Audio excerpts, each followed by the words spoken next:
Waktu itu malam minggu. Seperti biasa, Ian tidur di kontrakanku. Tapi kali ini dia bersama keponakannya. Katanya keponakannya pengen tidur di sini dan main ke tempatku. Mereka datang setelah waktu sholat Isya.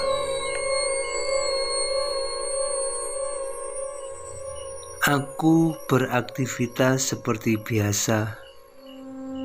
Selepas sholat Isya, aku masak di dapur untuk persiapan jualan besok pagi. Tiba-tiba terdengar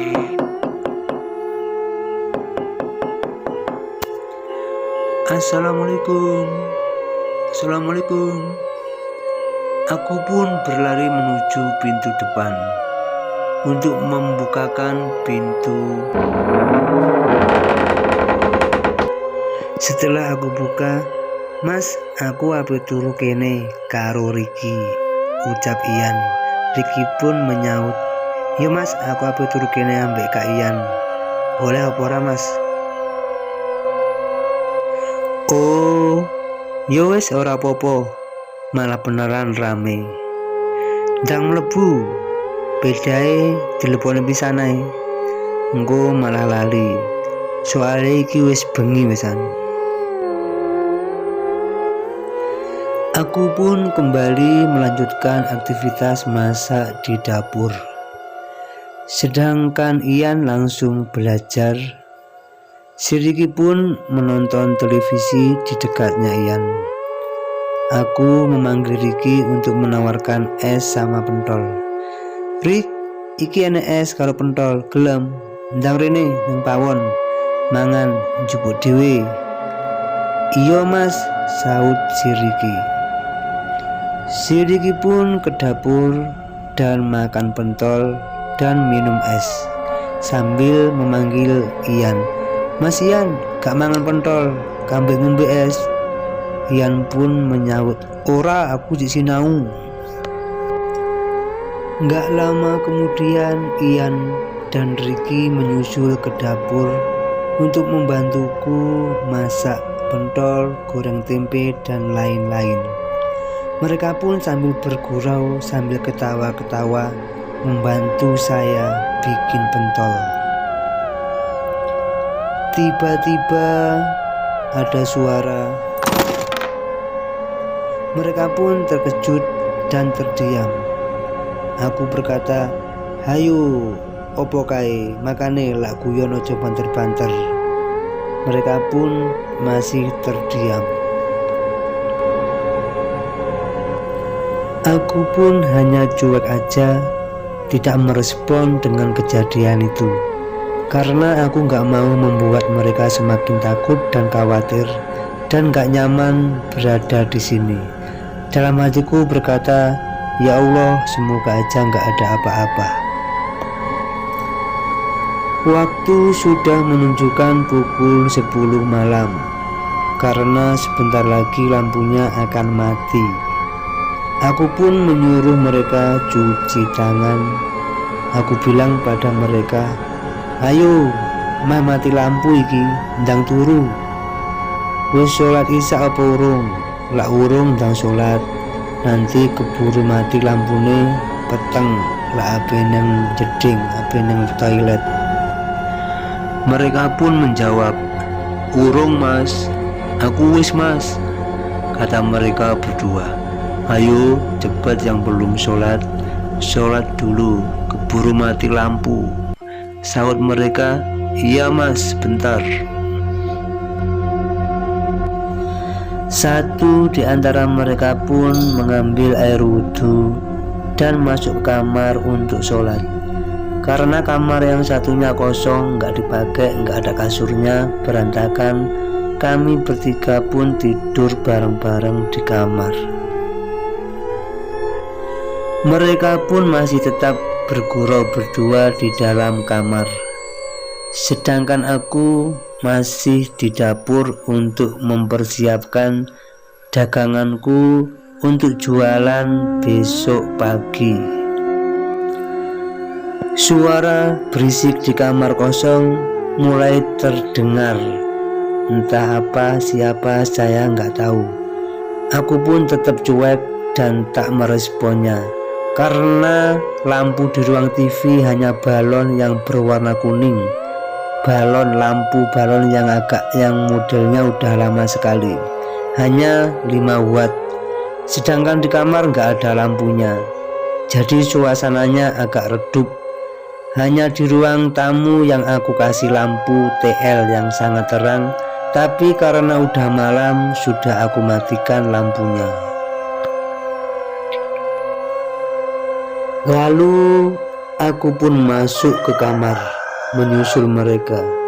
Mereka pun kelihatannya udah tertidur, mungkin kecapean atau apa. Aku pun menyempatkan diri untuk sholat dan mengaji sebentar. Jam sudah pukul 11 malam. Biasanya lampu udah mati jam segini, tapi nggak tahu kenapa malam ini kok belum mati. Setelah itu aku pun berbaring di samping mereka. Entah kenapa malam itu terasa lebih sejuk dan tenang, tidak seperti biasanya. Aku pun belum bisa memejamkan mataku, jadi aku hanya berdiam sambil memandangi langit-langit atap di kamar. Meskipun ada suara-suara berisik di kamar kosong di sebelah, aku pun tidak menghiraukannya.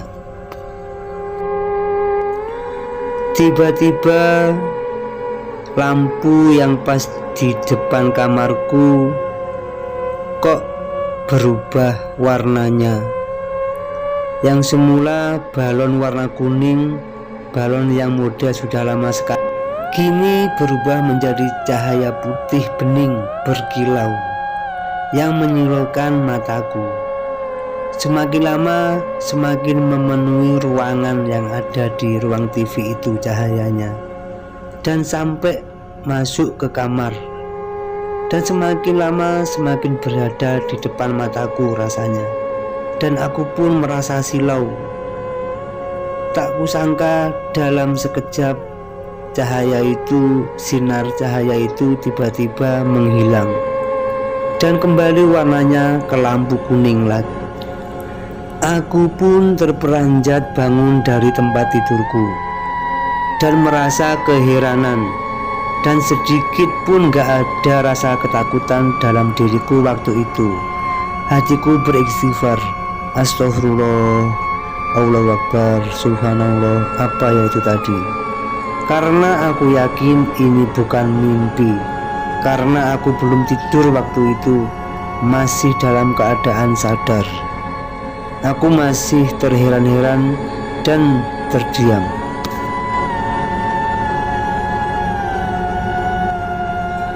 Nggak lama kemudian, lalu lampunya mati. Akhirnya aku mengambil senter untuk mengambil HP-ku yang tertinggal di meja ruang TV. Aku mengambil HP untuk memasang alarm agar bangunnya tidak kesiangan.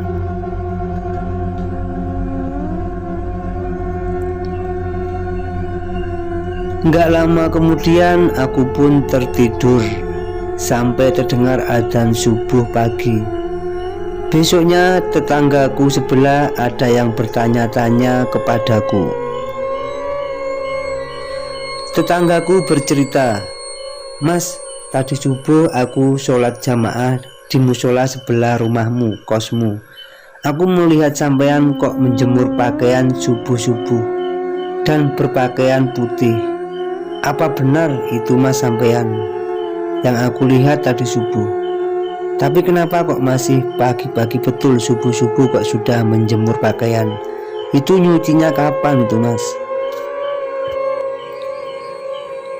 Aku pun kaget mendengarnya. Astagfirullahaladzim, di dalam hatiku beristighfar. Karena aku tadi pagi-pagi nggak merasa cuci pakaian, apalagi menjemur pakaian di samping rumah. Tetanggaku kaget mendengar penjelasanku dan hanya bengong sambil bertanya, "Lalu tadi pagi itu siapa?" "Siapa, Mas?" Sautku, "Aku nggak tahu, Mbak."